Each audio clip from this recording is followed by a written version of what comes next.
Aftermath of the deadly typhoon or destructive typhoon, historic floodwaters have destroyed remote communities across western Alaska, forcing hundreds of evacuations that could continue for days. Meteorologist Amy Metz joins us live now from Alaska with more on how the people there are recovering. Hey, Amy.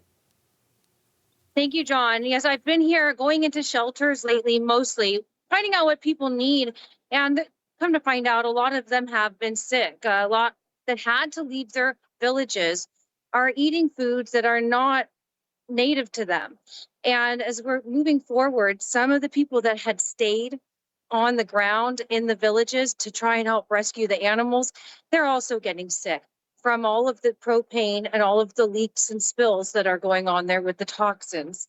So when we were there yesterday at a shelter, I happened to run into some people that were telling us exactly what they needed. They told us that they were forced to leave their homes in the early morning when they got knocks on their door.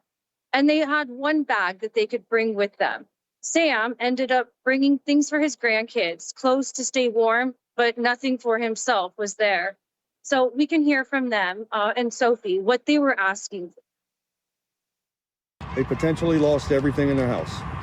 You know, met them in the shelter, and the one thing that they're really looking for, tell them what you want out of your house.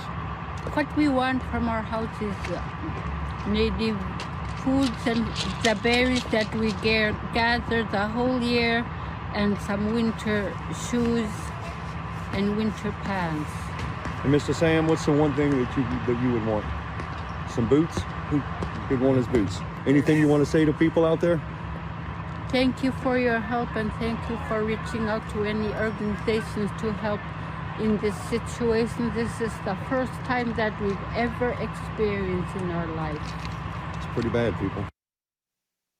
So that was Josh Gill, incident commander for United Cajun Navy, alongside of those people who are now inside an Anchorage shelter. Last night stayed with family. They're one of the organizations here at United Cajun Navy, alongside Bethel Search and Rescue, that have been actively working to make sure that all of those individuals are getting exactly what they need. When it comes to the pets, Bethel Friends of Canines has been a nonprofit that stepped up on their own dime when the state wasn't giving them any funding to do so. They are air transporting animals from the villages hundreds of miles away into Anchorage, about $3,000 per flight.